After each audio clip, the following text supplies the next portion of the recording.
思辰，如果人家有什么做的不对的地方，你要跟人家说，人家会改。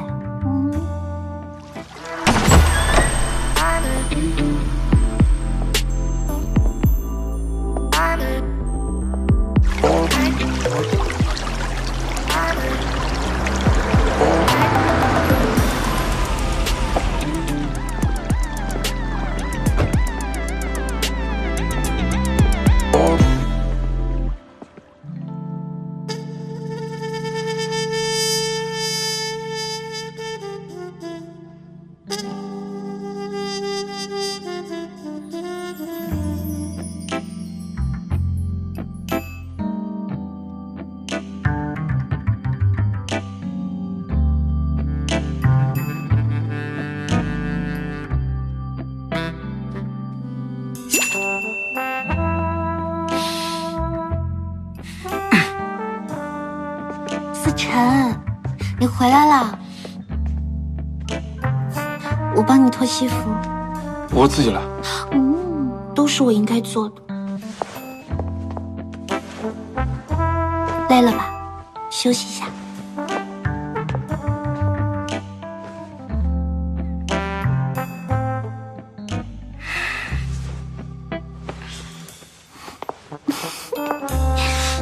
坐这么近你不热吗？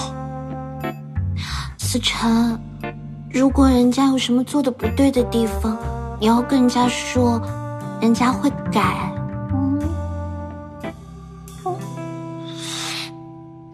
顾西西，你是不是病了？你才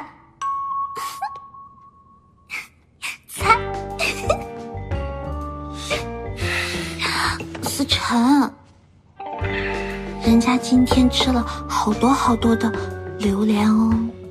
现在不怕血糖高了？不怕不怕，人家跑跑步就好了。跑步？别跑晕了进错家门就行，就你这还跑步？完了完了完了，他还是看见了。哎，思辰，坐下。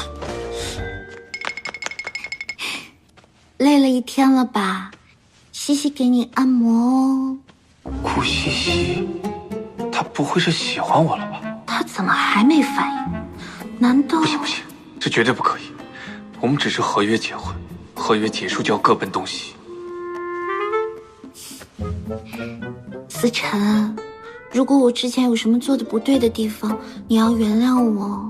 之后呢，我保证不犯任何的错误，尽职尽责的扮演好你的尹太太，按照我们的合约履行，就不要扣我的违约金了吧。